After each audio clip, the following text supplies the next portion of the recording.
just 1 minute past the hour. Monica has drawn the word for today, and today's word is grace. What a lovely word for this time of year. We have our picture up. So there's one beside my picture in the screen, and then there's one screen that's the total picture. Hopefully you're able to see that. You will need, if you're able to dig it out, a blow dryer for this class, or we'll just need to wait a little bit longer in between. Paper towel, if you've got it. 2 dishes of water. One I like to keep clear, one I use for rinsing my brushes off. Your paints, of course, and your brushes. Whatever brushes you've got in your group are fine. I have a number of different brushes. I've got a nice wide one because of our background. If you've got one of those, that's good. A pencil and an eraser would be helpful. So a little bit of work today. We are a step 2 intermediate watercolor class. That doesn't mean that anyone couldn't do what we're doing, but it is just that little step above. So again, this is just black and white. So that's all we've got on there right now. We're just working with a blank canvas, just a blank canvas. So I will start just like you with a blank canvas, and we'll go step by step. So for those that are new, it's just a step-by-step process, one thing at a time. If I go too quickly, let me know, and I will slow down. If you need to open your mic and talk or ask questions during the session, that's fine. I encourage that. Also, please remember this is just a piece of paper, or if you're using a canvas, it's just a canvas. This can be repeated. This is not the one and only time you can ever do this. If you decide to do it again, that's amazing. That's great. I welcome that. I think that's terrific. So we like to get into art mode. So let's do that. We'll take 3 deep breaths. And at the top of the breath, just hold it for a moment and then release it. But just drop your shoulders down when you release that breath. Any troubles or anything going on that's in your mind, just set that aside for this 1 hour. Give yourself this gift of 1 hour in the parking lot. Just set it aside in the parking lot and really allow yourself to step into art mode, even for just this time. So we'll take a deep breath in and hold it and release. Drop those shoulders. Some people were out shopping just before the class, probably a little tense in the shoulders just from carrying bags. So just release those shoulders, stretch a little bit. We'll take another deep breath in and hold it and release. Drop those shoulders down. One more time, deep breath in. And hold it and smile and release. Drop those shoulders. So we'll get right into the project.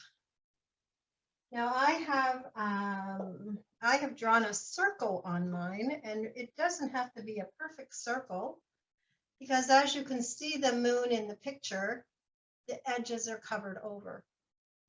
But on our canvas, I'm just going to drop this down so you can see the canvas. On our canvas, we're going to just draw a circle at the top.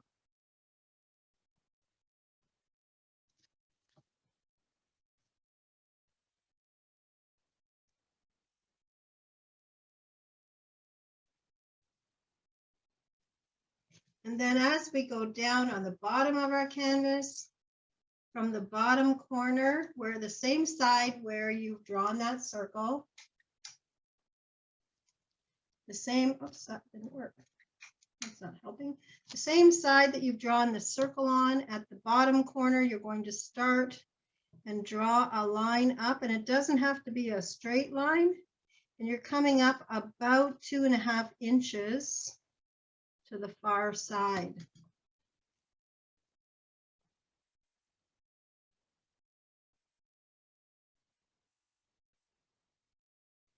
And then from the other side, we're just going to draw a ridge right across the top of our picture to join. So now we've got our moon in the picture, and we've got a little bit of a mountainous edge here, and a water edge here. So this is going to be in black and white only.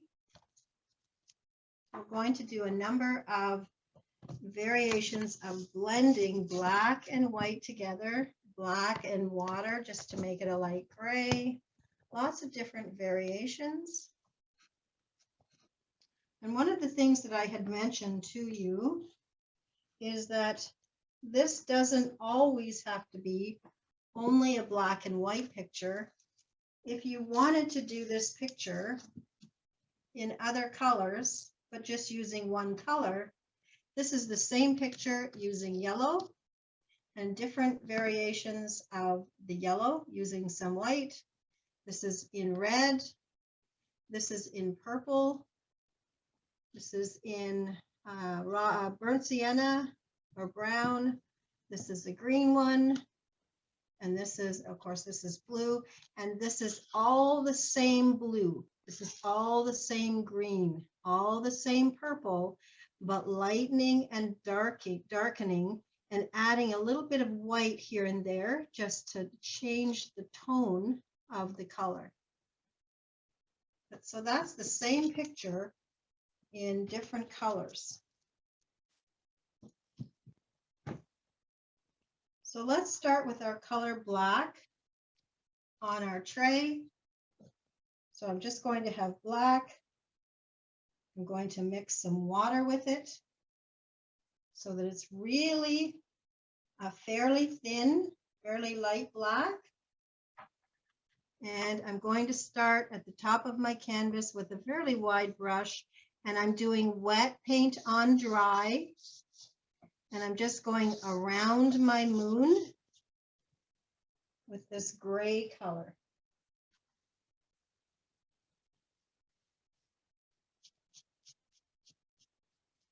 I'm using this bigger brush. It's called a mop brush. It's fairly soft bristled.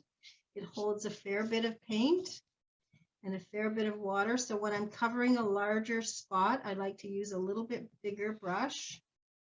So you can see I've got some lines in my sky. I've got a little bit of dot here, a little bit darker over here. I'm not worried about that because I do want this sky to look a little bit darker than what it does right now. And I want it to look a little bit streaky. So now that I've got that black on there, or gray with water, I'm going to change the tone just a little bit darker. And I'm coming back on again, going around my moon.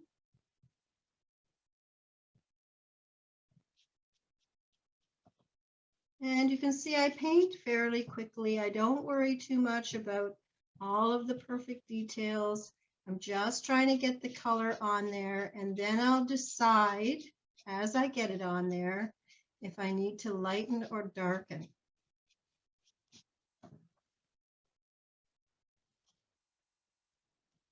So if I want streaks in my sky, I can just go back over with the brush, just add a little bit or move that paint.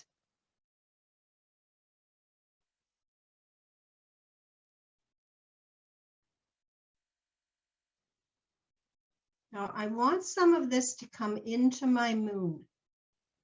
So I don't want to cover the moon completely, but I can cover over that line that's there that I've drawn.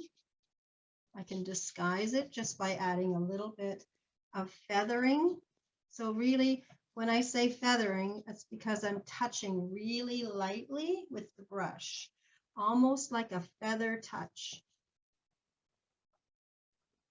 And while I've got that same color mixed already, I'm going to use that color at the very bottom ridge. So the same color that's at the top, I'm going to put at the bottom. And again, this is a rocky surface, so I don't need it to be perfect. I go fairly quickly because I want that color all on there. I don't want to get those cauliflower marks. But I'm just going through the same color that's on my top is also on my bottom. And so I'm going to add just a touch of black to my already color. So I still have black mixed with water, so it's not completely black. And I'm going to darken up at the top a little bit more. So I'm just going back over the top, a little bit of streaky color. And I don't need to go all the way down, but I can just go to the edge of the moon, bring that in. And just as my brush starts to dry with paint, I'm just going to let it feather it back down a little bit further. So it's dark at the top and it's getting lighter and lighter as I go down. So not adding any additional paint.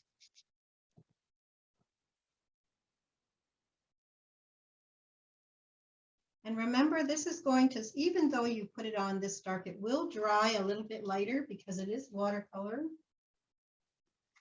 We are layering color on color on color. So now I'm going to take that same dark, and I'm not going to cover the complete bottom. Whoops. But I am going to do some spots here and there just to give that more of a rocky look at the bottom. So if I leave some spaces, it will give the look of some edges of rock.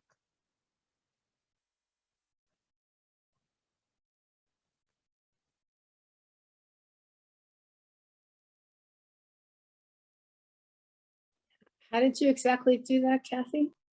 I used the same color that's at the top, the new color, well, the little bit darker color, and I put it down below, and I just went from side to side, just leaving a few gaps here and there, just leaving a few gaps so that it looks like I've got a little bit of some rocky, craggy edges, just side to side.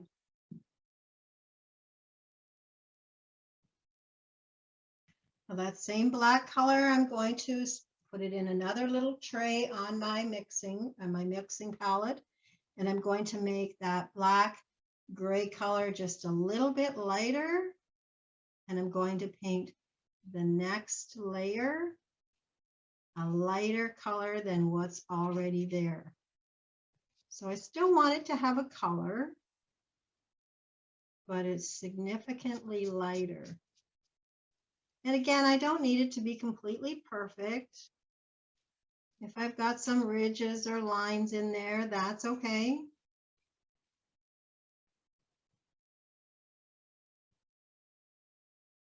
And then I'd like you to mix some white with your black. So you get a really soft gray. And that soft gray, I'm going to go around the outside of my moon, drawing the circle with that soft, soft gray. And I'm going to bring some of that soft gray into my moon, still leaving some white spaces.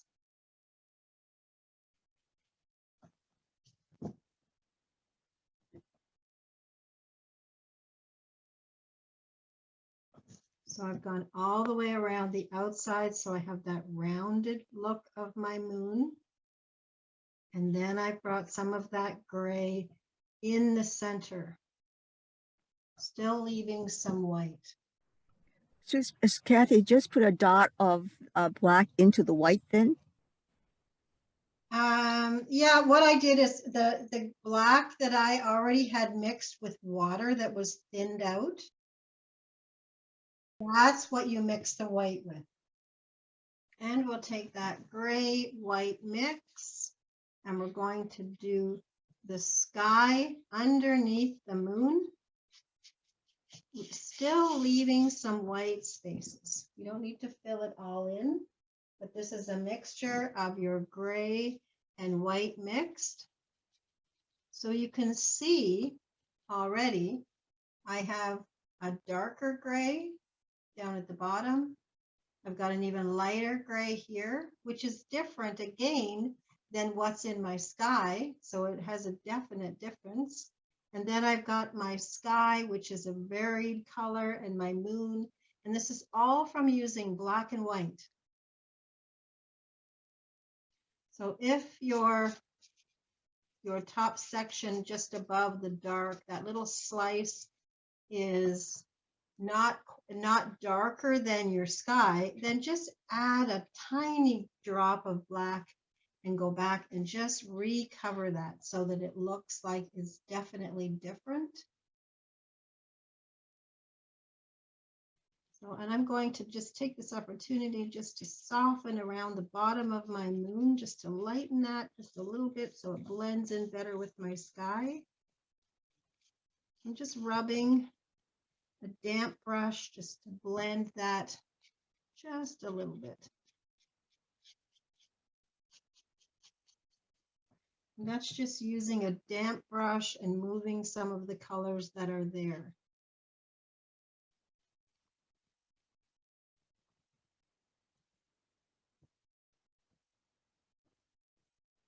Yes, I deliberately left some white.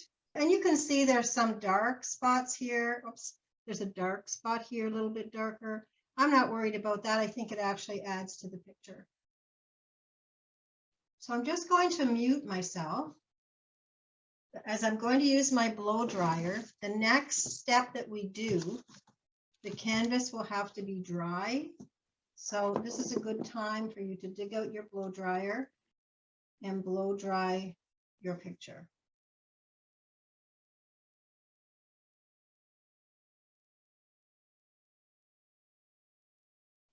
So I'm going to, we're at half time already, believe it or not, that went really fast. So this is from the May You Know Joy meditation cards for everyday living. And Monica has chosen from the selection of cards, she chose the word grace. So may you know grace. May you stand in the beauty of your soul and allow it to radiate your own innate grace.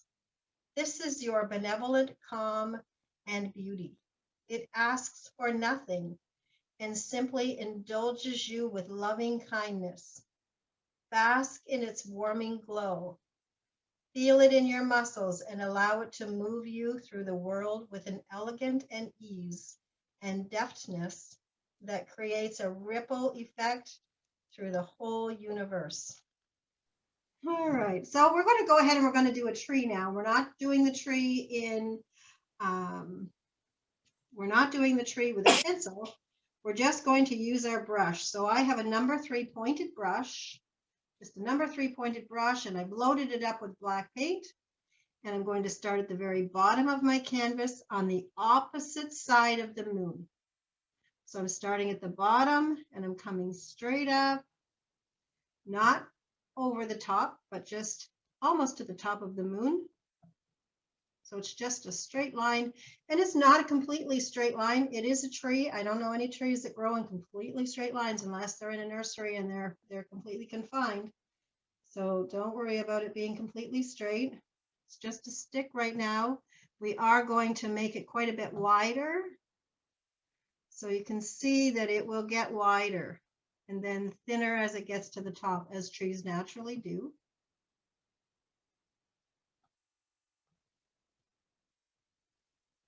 And I'll fill in that gap with black. This is why it needed to be dry before we did this next step. Otherwise, you'll start to get some feathering or flare, a little bit of flaring of colors.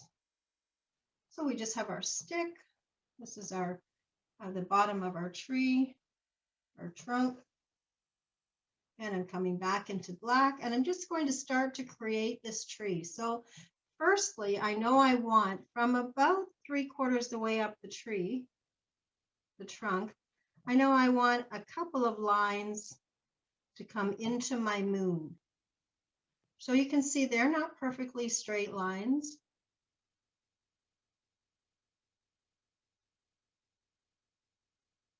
And then I can just start to feather off really tiny lines just with the tip of my brush. Almost a feather-like touch, very, very light. And I've loaded up some fresh paint on my brush. So rather than try to do really fine lines with the thick brush full of paint, I'm going to do another branch. I'm going to do some branches shooting off this one, just a little bit wiggly. And because I'm coming to the tail end of paint on my brush, now I can start to do those finer lines.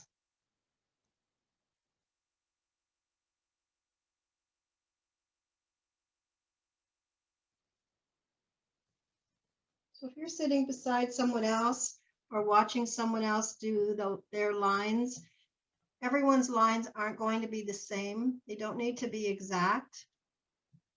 We're just going to think, where would a branch be on the tree? So I'm doing another branch coming up this way and right off the page. I'll do a couple of little lines coming down. And as I start to wear that paint off my brush, then I can start to make the finer lines.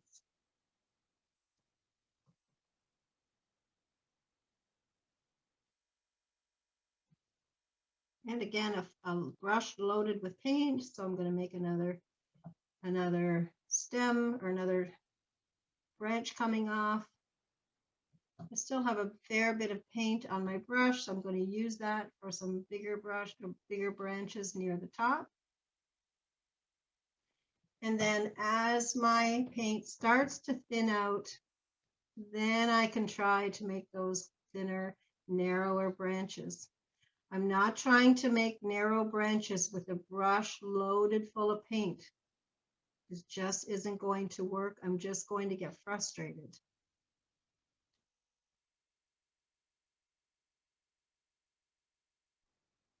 Now, if any of you have managed to get these expensive brushes from the dollar store, they come 3 or 4 in a pack for $1.25. If you go to Dollar Tree, maybe they're a little bit more expensive. Maybe they're $2 at the Dollarama, or $2.50 or $4, but you get a few of them in a pack. If you manage to get one of these, and it's a really pokey little brush, it's a funny little thing. So when you tap, I put paint on my brush, but I don't want to go onto my tree yet because you can see it's way too much paint. So I want to tap off enough that I just start to get little fine dots. So if you have one of these brushes, this will be very effective for this project. If you don't happen to have, then go ahead and put some black paint on your tray. And I've just put some on a little lid here. And just dip into your paint, just tap off the excess, and then you can go on, and we're just going to put some little leaves on the branches that we put on our tree. So those are done with the number 3 pointed brush. These are done with the pokey brush. So you can see it gives a nice full coverage by using that rounded, inexpensive brush.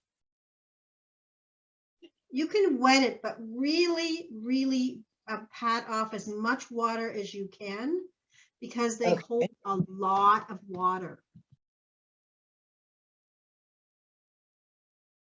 You're going to go into the black and then tap it off on paper towel again. Take off a good amount because we just want to have some dots around. We don't want a full, we're not making a full bloom tree. We just want, we want to leave some white in between. We want to leave some spots for the birds to fly.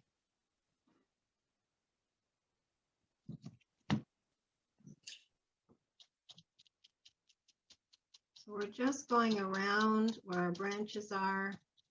And if you look at your tree and think, it looks like there's a little bit of a blank spot there, or maybe I want to add a little branch here and there, then this is a perfect time to do that as well. You can go ahead, we'll add a few more branches.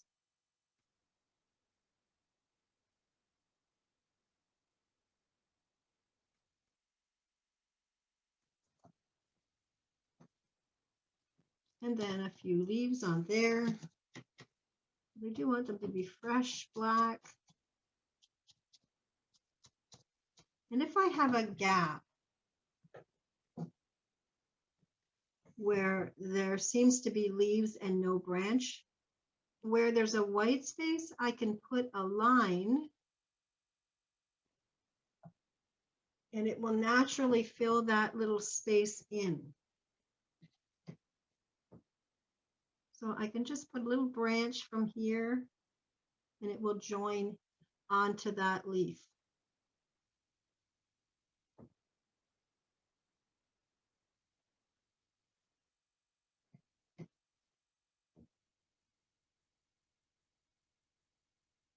And it's okay to have a branch coming out with nothing on it. You don't have to have leaves on every branch.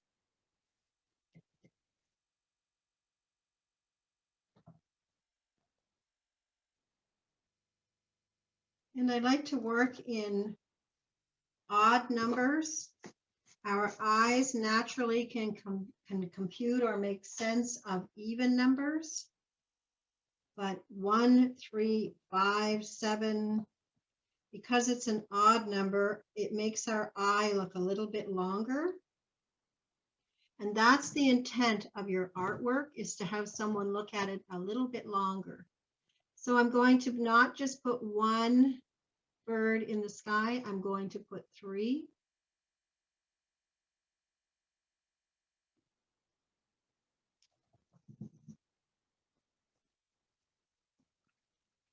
And they're obviously very close together. They would be smaller if they were farther away.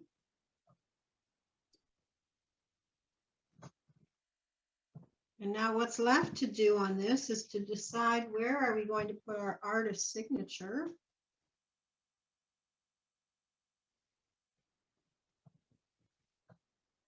And I like to make mine part of the picture, so I'm signing right near the bottom of the tree. And then as I frame that, I'm still going to be able to see it, but it's in here.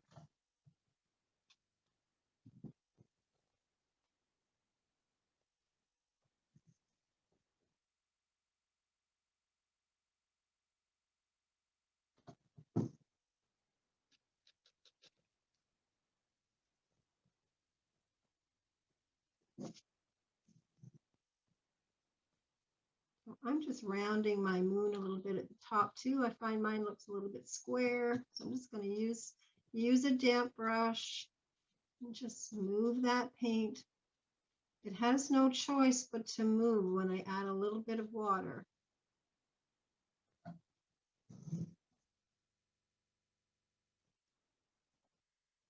So I know some of you are still painting, and just to let you know, just as I showed at the beginning, this is the same picture done in 6 other colors using only one color and a blend of white and that color here and there.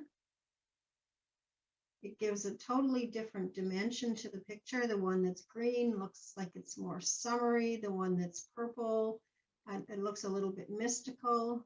It's entirely, you know, even the brown one looks a little bit on the elegant side. So it's, you know, try this. So this is the same size piece of paper lined out into 6 different blocks. And now that I've got this painted, and I haven't actually signed it at this point, but I'll put my little signature at the bottom of each of them, cut it into 6, and as I mail a card off to my grandchildren, they'll each get one. So it's a nice way if you were sending a card to someone or a little note to someone, just to add a little piece of you in it, a little personal touch. So do this again, try this, and see if you can come up with something really that really piques your interest. And so that's what you can do in 1 hour. Actually, we're just a little bit less than 1 hour, and we had a little bit of we had a reading as well. So I hope you're happy with the results of that, trying that in just one color. Okay. See you next week, everybody.